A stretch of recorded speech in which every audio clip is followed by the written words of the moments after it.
Hey yo! Welcome to the wonderful world of HungryHeath. I'm not a classically trained chef. What I am is a self-taught home cook. I've studied under several television chefs. I have a PhD from YouTube University and a black belt in Google Food. I love to cook. The only thing I love more than cooking is my wife, the sensational Shelly Eats Steak, aka the Warden. Or eats bacon today. Today's video is an update on my MS journey. This could be for week 132. Yeah, 132 weeks, y'all, of this glorious, glorious affection, or what do you call it? Affliction? Affliction. Predicament I'm in. They say there's no cure for it, so I just got to learn to love it. But this is also day 8 of the triple B&E little challenge we're doing. And I'm not really doing it as a challenge per se. The way it was originally set up is it's been supposed to be 30 days of beef, butter, bacon, and eggs. But because y'all know me, I'm a little extra. We decided to do it in July. July's 31 days, so I'm going to go ahead and do the full 31. This will be the second or third time I've said that on camera, so I feel like I'm bound. I have to do it now. Mm-hmm. So everything's going good. I still have a little bit of inflammation in my arm. I don't know if it's actually inflammation. I have some kind of something going on. Can you explain what it actually is? I think I figured out that I have a problem with diet sugar-free or, like sodas. Like Coke Zero, Dr. Pepper Zeros, all those, and all the diet sodas also. Well, I mean, what is when you say you have this on your arm, like, what does that feel like? Like, is it a sharp? Is it numb? It's a dull, numbing pain in my arm. Every once in a while, it creeps up and goes in my neck also. It really exacerbated it whenever I was doing my workout the other day, because I still do my DDPY. But I have regressed back. I was doing what he calls the stand strong.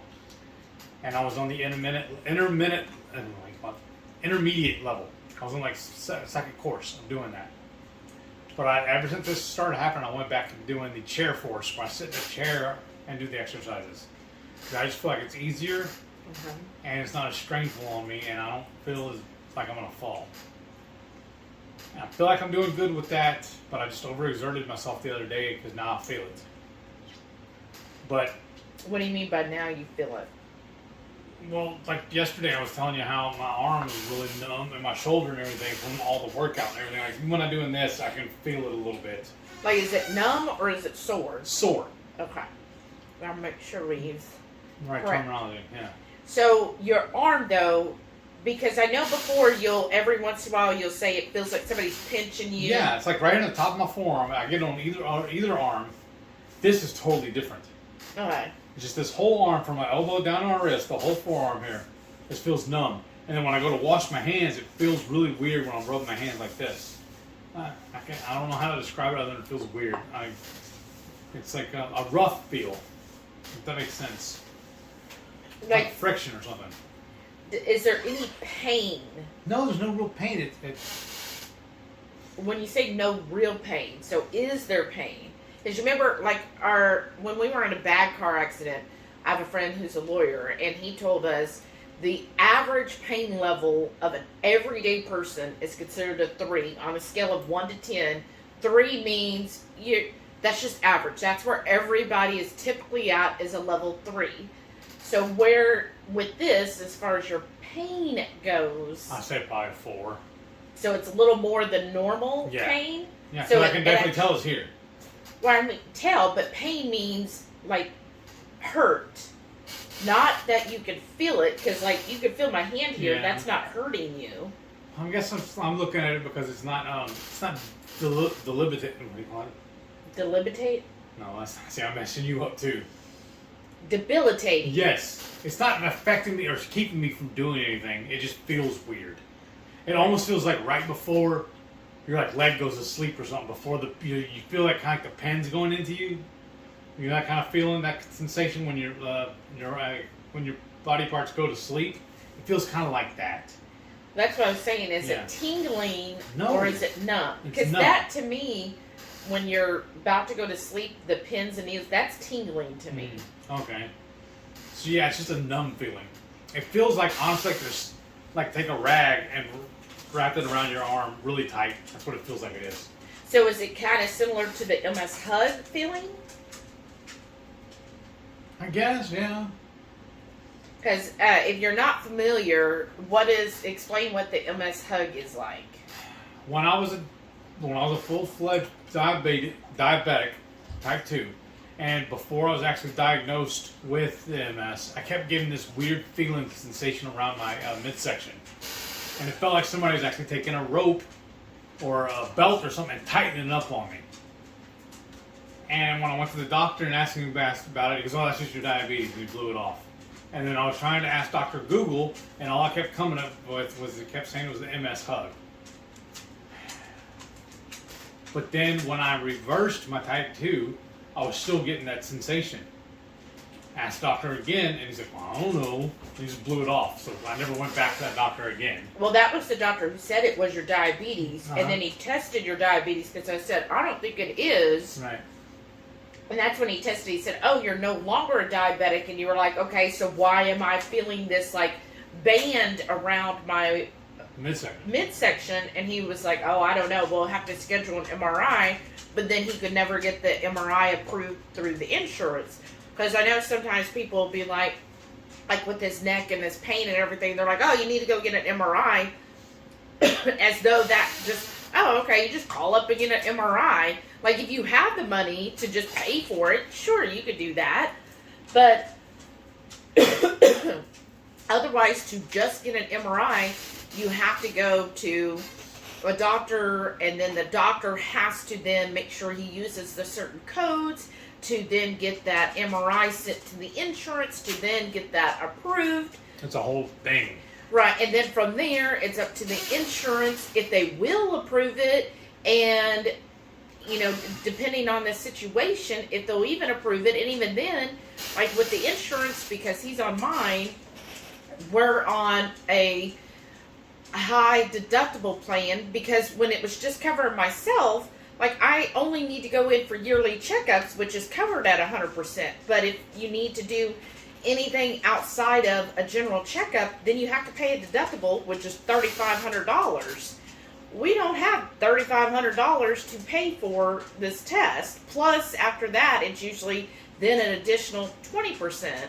So anyways, I mean, yeah, that would be a great thing if we could just go get him an MRI. But then it would be, okay, do we go to a general doctor? But then he probably, like that guy, probably wouldn't know what to do to say that. Or if we went back to his neurologist, then he might be able to do it. But then again, we'd still have to come up with all that money. And that's just not in the books right now. So yes, I would love to get that done. But, you know, unfortunately, who has several $1,000s just sitting around to go spend on a test? Y'all know, and I know someone in particular knows, hey, just coming up with even $1,000 can feel like a lot. So coming up with $3,500 plus another 20%. And I know several years ago, when you had to get an MRI, it was $2,200 just for the MRI, and then the doctor then charged another like $1,500. So it's like, cut too. Yeah, so it was like really expensive.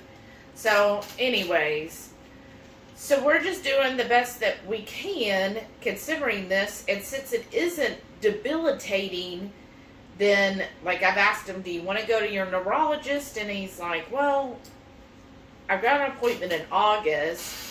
And he's like, so, I mean, it's not debilitating. And if we could stop it or correct it, then let's just do that.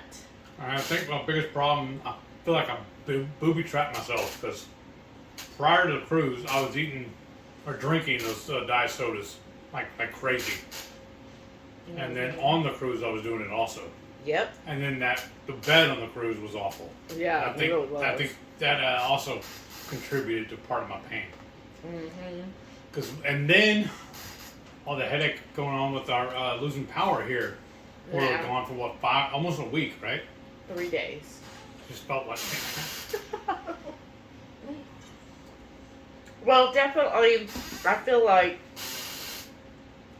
in general, if you have an autoimmune condition, such as MS, I feel like anytime you have stress, outside stress, it affects you more than it would somebody who is considered healthy. And it also depends on your type. Like, he already is kind of a high anxiety type person. Right. Why are you laughing? Because I hated doing that. But you get stressed quite easily. You do get quite anxious easily. And so then, and maybe that's part of the MS. I don't know. He's always been that way, so I can't say for sure. But I think already because you have generally higher anxiety, then with that, when you have a stressful situation, I think it just exasperates everything even more. It's my thinking. What do y'all think? And the Texas heat doesn't help anything either. Yeah, because we know, and it is something common with MS, that heat can definitely affect your MS symptoms. That's why we got rid of the hot tub. Yeah. So, that, and I feel like, so, well, let's do this. I've heard several people say that they had very good results, and it alleviated a lot of their physical problems by doing the triple B&E. So I figured, why not go ahead and do it myself? Right. I've never been one to try and do challenges or a reset, but technically that's what this is a reset. It's an elimination diet so I can try and figure out what is affecting me. Mm-hmm. But I'm pretty much convinced that this was the diet sodas. Yeah. So that's all I'm eating right now for the full 31 days of July. I'm eating just beef, butter, and bacon. Beef, butter, bacon, and eggs. And speaking of that, how is that going? It's a little hard, y'all. I miss my cheese and my chocolate. And I think it's because I know I can't have it. I'm wanting it even more. Mm-hmm. What I'm really wanting is a creamy right now. I want to do my Ketochow ice cream. Well, with that said, so if you were on the live, which go watch that live if you haven't, we made a delicious dinner, completely BBBE. So if you are doing that and you're like, I am running out of ideas, we created, we didn't create, but anyways, we made. Concocted. Yeah, there you go. We made brisket enchiladas where the sauce was a hollandaise. So everything, again, BBBE compliant, but it was freaking delicious and just something different because I feel like, or what I've seen is with a lot of people when they're doing or starting out BBBE, they're just like, what do I eat? I guess it's just burgers or this, and they think kind of one ingredient, right? And whereas, hey, you can still use all 4 of those items and make a delicious meal that anybody else wouldn't even think that was a BBBE meal, right? Right. So, go watch that, but on the live, he was kind of being a crybaby. Kinda. It's been a lot. I was basically throwing a fit. But, I was telling her, I got to think about it afterwards. That's kind of the way it was when we started keto too. Well, I know. I threw a huge, big old stinking fit over that too. I know. He did, y'all. You should have been there at the beginning. He was like crying all the time. Oh, you know that? Well, there's no point going because I can't have a burger without a bun. Well, he did that a lot, and I would tell him, no, just order it bunless. And he's like, that's just dumb. Then it's not a hamburger. And he fought me on that. And then one day he was just like, yeah, it's actually good without a bun. If I want to be that technical and argue with you about it, then it's not really a hamburger because there's no ham in it. If I'm going to be that silly. You're definitely silly. And if you're sitting here wondering why we're sitting here eating bacon in front of you, we just got through doing a viewer requested video, a review video, over the restaurant style bacon from Sam's Club, the Members Mark restaurant style bacon. And y'all, it's really good. We did it 3 different ways. So you gotta stay tuned. That video will be coming out very soon. Yeah, so if you're new here, give us a thumbs up and hit that subscribe button. So I feel like we're kind of all over the place. So it would probably be a good spot to stop right now and show them what I ate this week when the triple B&E. Well, I thought you would discuss a little more about BB&E. Like your thoughts, how you're feeling. I'm feeling good. I'm ready to quit. I'm gonna see it out. Because you've been on it a full week. Right. Today's day number 8. Yeah, you started last Saturday. Yeah. To this Saturday. And what's really crazy too, we had a bunch of stuff in the freezer and in the fridge that we need to eat. A lot of bacon and avocados and things like that. And I was thinking, well, then we'll just, and like some chicken. We got I have a whole chicken. I got a bag of chicken wings in the freezer. I don't know why, but I was thinking, I think we also got a bag of shrimp too. Oh, maybe. And I was like, well, let's just eat all that first and then we'll start. And then I was like, you know what? If I'm doing this for health and not just doing it for trying to be cute or nothing, trying to, get views or whatever, I'm actually doing it for the right reasons. Why am I waiting? That stuff's in the freezer. It'll keep. We're only doing it for 30 days. Well, now I'm doing 31. Yeah. But that stuff will still be there when we're done. So let's just do it. Just quit being a baby. Let's do it. And so I told her, I said, by the way, it's landing just right. Well, here, starts the first. Let's do it. And she's like, are you serious? Yeah, let's do it. If we're going to do it, because the more I think about it, the less I'm going to want to do it. And it got so bad too, y'all, with me eating all that diet, drinking all the Diet Cokes and stuff. I actually had 3 12 packs and a 2-liter. I just took them straight. I took them back to HEB and got my money back. And they were totally fine with it. Yeah. And I told the dude, I said, look, I need to return these. I figured out something and I'm allergic to it. And he's like, oh, I understand. He goes, I drink mostly water because it's the same thing. I was like, oh, wow, okay. And we started going back and forth about Topo, and he's telling me to try their brand also. Oh, yeah, I like the HEB 1877. That's a good brand. The only problem with that is not as big a bottle. I know, they're like 12-ounce bottles. And now I'm a little bougie. I'm drinking the Sam right now because it was cheaper than the Topo. Yeah. At Sam's the other day. And all they had at the Topo was the Twist of Lime. And I don't believe that Twist of Lime is BBBE compliant, so I skipped it. Yeah, I honestly am not a huge fan of the Twist of Lime, but I don't mind it. Yeah, I'm just like, it's okay. But now I'm just drinking this Sam Pellegrino. I'm really wanting the Topo. I want to go to the store right now and get some. But I got wet bacon now. I gotta eat it. Huh? I said, now I gotta eat it all. I have a whole nother package of these in the garage, ready to go in the fridge. So. Wow. Well, I'm kind of stuck. That's okay. So, that kind of sucks. So you wasted some of your water. Oh well. In case you want to drink it. Use a bacon straw. Bacon flavored. Pellegrino. Okay. Let me see. I'll help you. Look, it's falling apart because it's wet. I'm saying. So, with that said, how have you felt by doing... Here, you know what? Why are we being so silly? Have you felt that by doing the BB&E for a whole week now, can you tell any difference in your symptoms? Yes.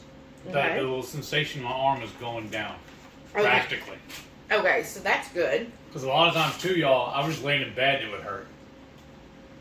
And then for a while, I would take this chair, take it in the living room. Because what I have a little table, rolling table that I have set up in front of the TV. I have a laptop on that, and then I have a cord going from the laptop to the TV so it can like when we tune into all the different YouTube lives, I can chat here and I can watch everything on the other screen. Or we'll just sit there and watch TV or whatever on the big screen. Yeah. I'll pull it up through, through the computer that way. But it got so bad, though, that it was hurting me to sit on the couch all day. But then it got to the point, too, where I was sitting there typing, filling out job apps and everything, that it hurt to sit in this chair and do it. It was actually more comfortable sitting on the couch. Okay. So I feel like that's a good sign. Yeah. That I can go back to normal, per se. And tell them what you told me this morning when you were laying in the bed. Because part of the reason why you usually get up at 6. Usually I get up early, just to help take the dogs out and feed them and everything. But it also hurts me to lay in bed all day. The longer I lay there, the more I hurt. When you say I hurt, what? I get aches and pains up and down my whole body. And specifically where? In my feet, I think it's not neurology. What is it called? Neuropathy from the diabetes. Mm-hmm. Because it's only been maybe, I guess what, a little over 4 years since I've reversed it. So it hasn't completely dissipated on me yet. Right. I'm still having some issues from the sugar and toxins I have inflicted on myself for 40-something years of eating that way, Right. So it's going to take a while.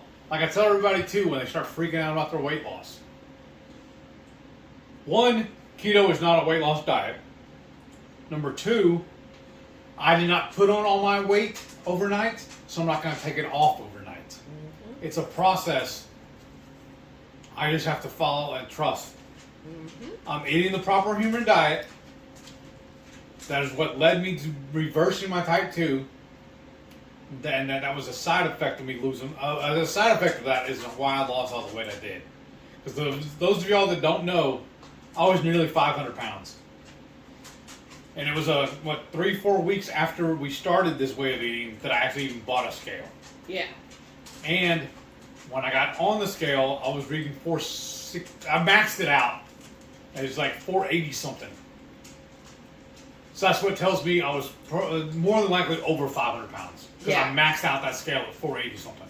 And if anybody who has been extremely obese, when you are hitting, 500, even 400 pounds, when you start keto, usually the first 2 or 3 weeks, you're having massive weight loss. So we figured by the time he got that scale, he was 3 to 4 weeks in, so he probably had already lost at least 20 pounds. I mean, I was so big, y'all. When we would go on an airline, I would have to ask for the seatbelt extensions. Mm-hmm. I actually bought 3 of them for my cars. Yeah. I got one I leave in my truck all the time. It's still there just because it's handy to use. We have another one we left in her car, which is still there. And I had another one I threw in the backpack. Anytime we went on a travel, anytime we went on even a cruise or anything like that, when we went on excursions and we would hire a driver or whatever, I could put it in their car. Yeah. I just carry it in my backpack anytime I needed it. That's how big I was. Yeah, and if you spent any time at all being a bigger person, the world doesn't revolve around bigger people. It revolves around normal size. So you kind of learn to adjust. Because it was so bad, y'all. When we wanted to go to a restaurant, especially a new one, we would go pull up and we'd go do a research first to see if they had booths or standard seating. If they had a booth, I wouldn't even bother. Yeah, or a picnic table. Yes. Now I don't care. I go sit anywhere. Yeah, in fact, I usually request a booth because now I can fit. Right. And so, we would do those things. Or if they have plastic chairs. Yes. It's like, no, we're not going to do that. And in fact, at one point we bought lawn chair, or what are they called? The folding chairs? The folding, the old school lawn chair. No. Those. Oh, yeah. What are they called? I don't remember, honestly. Right, the pull-out chairs, like camping chairs. Yeah. Where they fold up like an umbrella, but then you could push them out. Well, the normal size ones only hold up to a certain weight, like 250 or 300.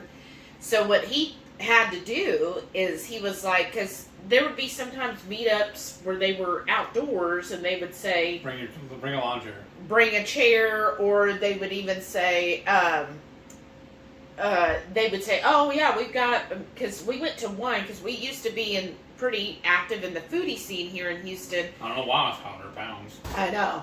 And they would say, oh yeah, we've got, those type of chairs, and we've got picnic tables, but they weren't attached. So he, already knowing, he was like, well, those won't fit me. So we actually found those pull-out camping chairs that held, what was it, like $450, $500, something like that. I used to be really big into poker also. Like, I would go to all the local games around here. Like, people would host games at their house, and I would have to bring my own chair. Because a couple of times I've been asked not to come back because I broke their chairs. And that's just, it's a hard thing, because, you kind of realize that, and, being someone who I've been big my whole life, you kind of get scared when you go to places. You're just like, oh, is that chair going to hold me? Right. And you get concerned, or sometimes I'll just stand because I'm literally too scared to sit in that chair because I'm like, it's going to break. Right. Or it's going to topple over and do stuff like that. And even those chairs that held up to, I'm trying to think, it was $450? I think or so. $475, because we were like, ooh, that's kind of pushing it. But you got it. But you remember one time it did end up toppling over. Because the chair didn't fail. It was a weight distribution thing. I wasn't sitting in it correctly. I was moving around too much, and it just toppled over. Yeah, but even that, like when you were sitting in it, you were, like you knew you couldn't just flop down into it. You had to like slowly ease into it, because you were like, because he has a habit of when he sits down, he doesn't just like sit gingerly. He's just like boom, like that. And so, but with that, it was like, okay, you had to kind of ease into it to make sure that it didn't collapse completely, right? Yeah. But, and then now you can fit in the normal size ones, which is amazing. So he is pretty much halved his weight. But I just don't want to make this whole thing about weight, though. That's my thing. That's not why I'm doing this. No. So with That's why y'all never see us doing weight updates and stuff like that on our channel either. That's not why I'm doing this. I really do not. I did not start this for weight loss.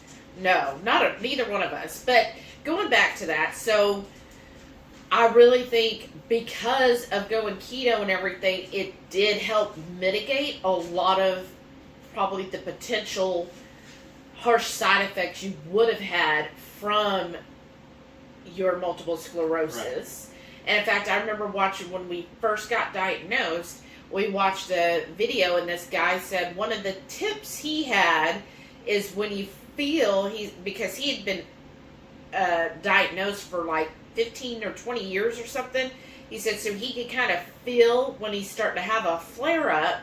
And he's like, when he starts feeling the early signs, he said immediately he just starts eating a dozen eggs a day. And he said he noticed when he did that, it mitigated it to where he either would not even have an actual flare-up, or it would be to a lot less degree. He said instead of the flare-up lasting a week or two, it maybe only lasts 2 or 3 days. Because that's the thing, too. One buddy of mine put me in touch with his neighbor who's had it for several years. And we were just conversing back and forth, talking about it and everything. And he said he never put two and two together with his diet being a factor in it. He said, but he noticed when he does things like for breakfast, he like steak and eggs or something like that, he feels better the whole day. Mm-hmm. And it lessens his symptoms. Right. That's where y'all see me whenever in the beginning of the videos, when you see that little banner I put up where I said meat heals, I'm a firm believer in that. Yeah. And so with that one guy, though, when he brought up the eggs, at the time, we were like, oh, that's interesting. And he, had reached out to Dr. Berry, who said, yeah, you need to drop your carbs as low as possible. And this is before Dr. Berry even came up with BBBE, or he probably would have even suggested that. Right. But he was just like, yeah, drop your carbs as low as possible. And so he did that. And I think that really did help with that flare-up, because that was a really bad flare-up. Like, I think that lasted, 4 to 6 weeks? Yeah. It was, like, really bad, y'all. But I do feel that helped. And he has noticed since then going back to the egg thing, as long as he's eating his eggs every day. That's why you see me. I eat 4 every day at least. Yeah. It does help him, and if he doesn't have the eggs, he does start to feel more tired and kind of like unsteady, right? So that's the other thing I feel like with the BBBE, like I have to say it real slow, y'all, because you know me, if you've been watching this, I'm just like BBBE. That's why I said triple B&E. But even triple, I just feel that to me is even wordier. Triple B and E. Okay. I don't know. Right. Anyhow, I'm weird. So I noticed with this, he is eating a minimum of 4 eggs per day. Right. Because you kind of start your day with your 4 boiled eggs, and then either lunch or dinner, you'll have more eggs with it. Yeah. Because you can now. Right. And or like last night, when we did the holiday sauce, that's eggs. Right. That helped. And then what she did too, she saved, what is it, the egg yolks, right? No, the egg whites. The whites. So I'm going to take that, I don't even pitch that, I'll just mix it in with my scrambled eggs, and I'll put that in another dish or something. Right, and then so yeah, last night, not only the hollandaise sauce, but then the egg life wraps, and then plus we did 6 eggs scrambled with the brisket. Right. So you got at least 3 scrambled eggs, and then the egg life, and then so you definitely got a lot of eggs yesterday. And then this morning for breakfast, we had 2 of those enchiladas left over, so I had those plus 4 hard-boiled eggs as well. Yeah. So I'm always making sure, because I'm a firm believer that food is medicine. And it's also poison. So you just have to pick, basically like the old saying says, you have to pick your poison, you know. I have figured out that carbs are my poison.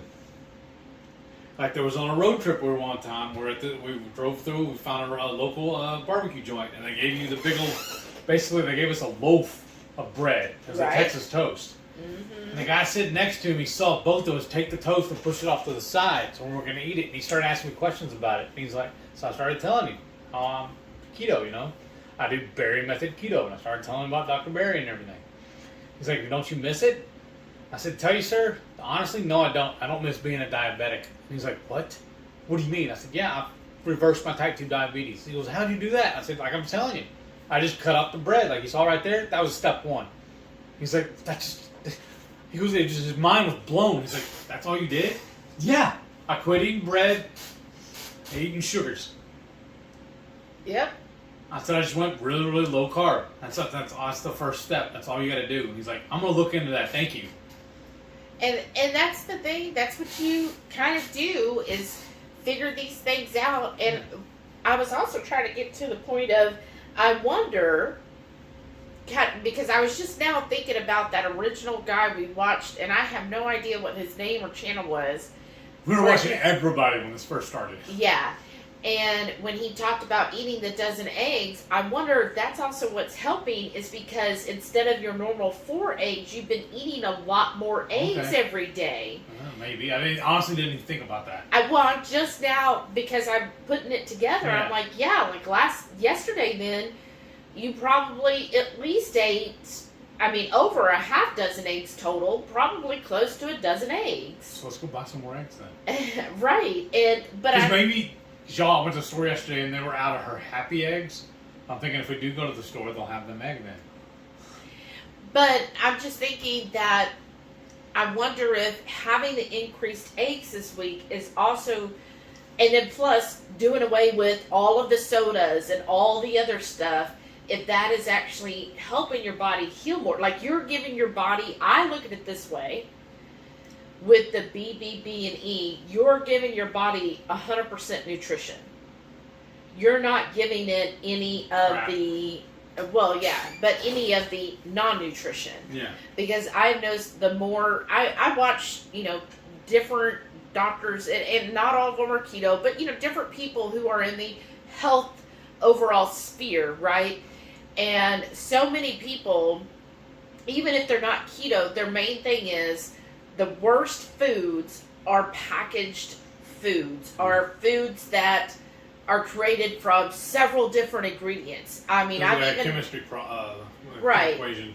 because one doctor who he considers himself semi-vegetarian, like he still eats a lot of fatty fish, but even he agreed that even those vegan meats are not good products either. He's like, look, if you want to be vegan or vegetarian, you still don't go buy products. You should just be shopping in the produce area. Like, you shouldn't be buying these made up things that mimic meat. He said, because those are still loaded with tons of bad ingredients that are not healthy. He's like, look, and this is what I've heard over and over from so many doctors, and again, I agree with it, even if they're not keto, the general consensus is more and more people are realizing the healthiest foods are whole, one ingredient foods. So getting the produce, getting whole meat, and eating those actual ingredients, those things, and not eating anything that's packaged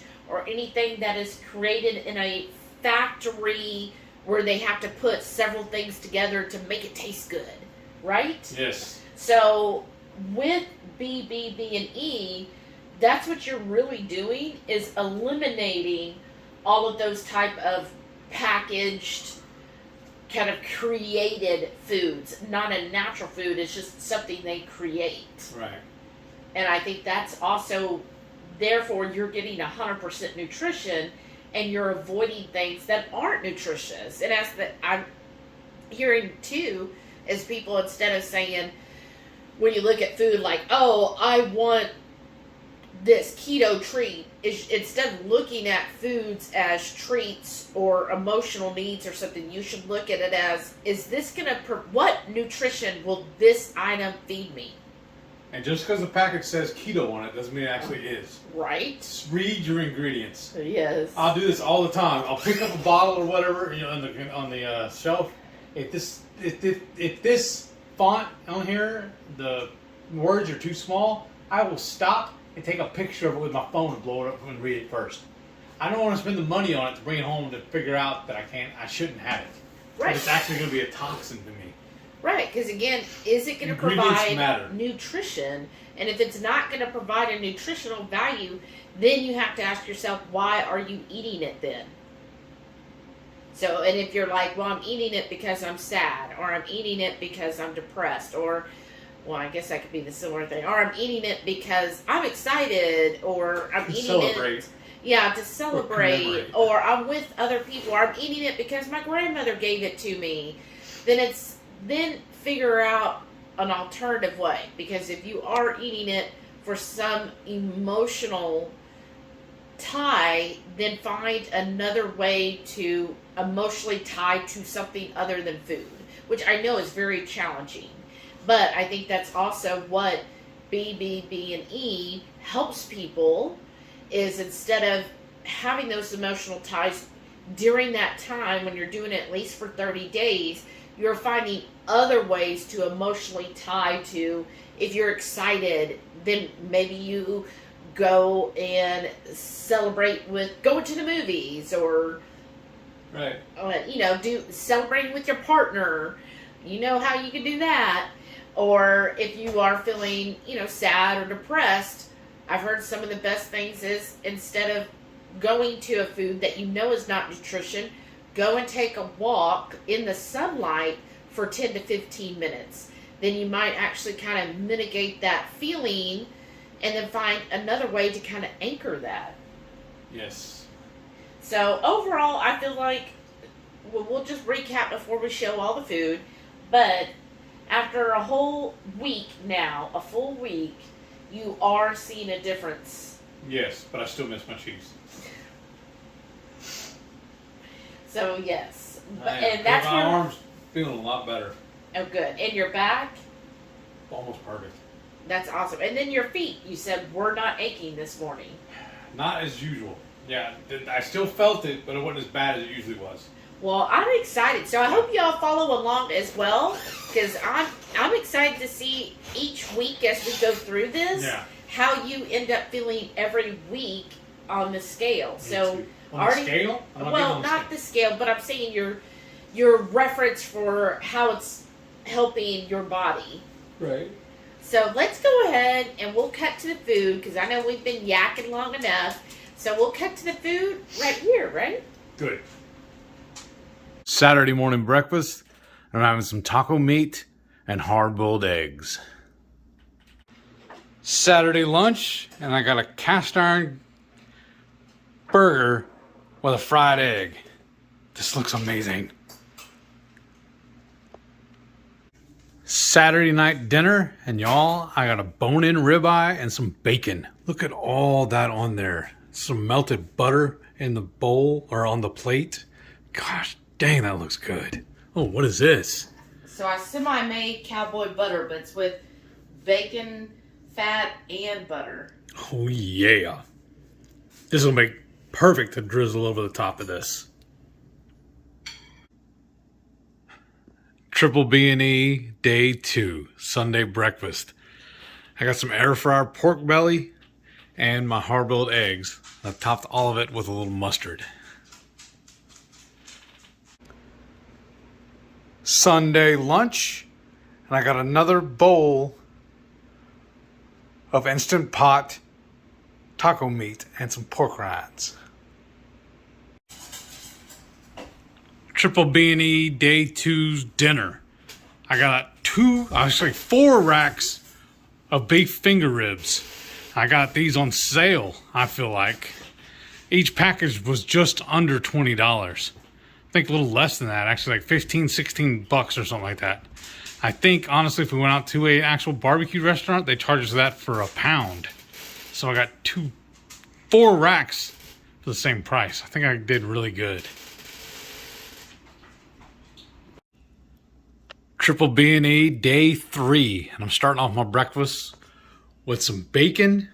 I just crisped it up or fried it up in a cast iron skillet. And then I made some dirty eggs in that grease. Doesn't that look appetizing? So just bacon and eggs this morning. Monday lunch. I just got a couple of burger patties topped with some mustard. Day 3 of the Triple B&E. So I'm having an air fryer ribeye. It turned out perfect, 400 degrees at 10 minutes. I'm gonna slice into this and devour it. Triple B&E day 4. In my breakfast, I have some bacon, hard-boiled eggs, topped with a little bit of mustard, and Redmond's real salt. Tuesday lunch, this is day 4 of my Triple B&E, and I'm just having a couple of burgers topped with some mustard. I started to say mayonnaise. I don't know why. I've never seen mayonnaise that looks like that. July 4th dinner, which is also BB&E day 4. I have some beef finger ribs we smoked the other day and I reheated them. And then we have a new thing here. I'm not even going to tell you what this is. Y'all tell me what you think it is. Just know we have this recipe coming out very soon. Well, for channel members. Day 5 of BBBE. My breakfast is some air fryer pork belly bites and some hard-boiled eggs. Wednesday lunch, and I'm having a couple of air fryer burger patties topped with some mustard. Look how thick those are. Wednesday night dinner. This is day number 5 of the Triple B&E. And I'm just having a bone-in ribeye. I just threw it in the air fryer for about 10 minutes of 390 and it's perfect. Perfect medium rare. Look at that. Thursday breakfast. Day 6 of Triple B&E. Some air fryer pork belly and my hard-boiled eggs. And I dotted it with a little bit of mustard. Day 6 of Triple B&E, and I'm just having some smoked brisket for my lunch. Triple B&E Day 6 dinner. I'm just having brisket and bacon. So that's 2 of the B's. Friday breakfast, and this is day 7 of the Triple B&E, and I'm having steak and eggs. Friday lunch, and I got a burger patty and some pork belly. I cooked all this in the air fryer. So quick and so simple. Day 8 of the Triple B&E. Y'all, I slept in late today, so I didn't eat breakfast, so this is my lunch. I have the leftovers from last night's Friday night feast and my hard-boiled eggs. Y'all, wasn't that some good eats? A lot of people have been crying to me, telling me how they just think that the Triple B&E stuff is so restrictive, but if you can tell what I've been eating this week, I don't feel restricted at all, honestly. I'm throwing a fit and being a little childish about my cheese and chocolate, but I'm doing it to be cute. The way you flirt is just the best. Well, like Dr. Barry said, you're an adult, you can do this. He's right. I hate saying it, but he's right. Because I follow him on everything else, and he hasn't let me go astray. So I reversed my type 2 following his advice. I lessened my afflictions with the MS by following his advice. I can give up cheese for 31 days. It's only, what are they, 23 days left? 3 weeks. It'll go back quick. I can't believe you. I'm just being cute. Like, who comment below who thought that was cute. That's what it's going to be this week.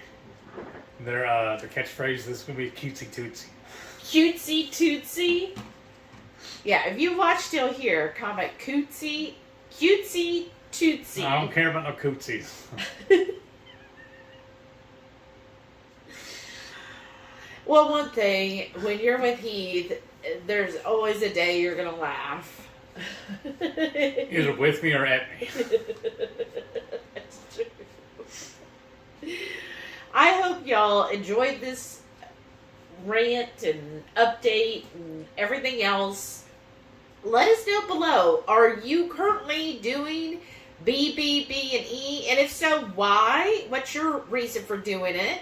I like to see everybody's reasoning. And then, if not, what are you just doing regular traditional keto? Because I know, like, Sharon's just going back to the basics, as she called it. So, what's your at, or what's your current goal? What's your motivation? There you go. What's your motivation? And then, if you are new here, go join our Facebook group, which is HungryHorde Headquarters on Facebook. It's just a group of us. We're in there. We like to share our food. So if you ever watch our lives and you see the HHH Cooks or the trailer for the live, that's from y'all in our Facebook group. So thank y'all so much. Y'all are so inspirational. Yes, I'm loving it. So when y'all share your food pics in there, then we put it in that trailer that then goes for our live, and then I release the trailer separately, usually on Sunday or something. And we just, go through that. So go over there, join the group. Let's get the group up, right? Because another thing I love about the Horde, we'll come up with a recipe, share it with y'all, and then y'all will take it and do your own little twist on it. And we're like, oh, why didn't we think about doing it that way? This can make it so much better. That's why we're going to do it from now on. I love that when y'all take our recipe and fix it. It's just amazing. Y'all give us, like I said, so much inspiration. We get so many ideas from the Horde. Y'all, yes. I just cannot thank y'all enough. Y'all are just amazing. I'm going to start getting emotional, so it's about time to turn this off. Well, I'm Kramer. Again. All right. I've done that enough this week. Well, thank you all so much again. Thank you. Please stay tuned to see all of our wonderful channel members. See y'all on the next one. Again so much for your support. Y'all are awesome. Thanks, everyone. Bye.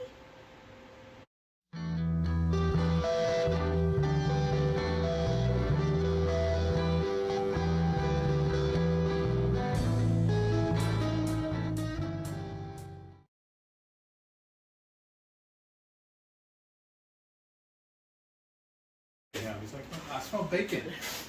I know. Like, I want bacon so bad. We could also give them that too for their lunch, dinner, whatever. Shut your mouth. You don't want to share with the dogs? Not bacon. This is going on the outro. And 3, 2, 1.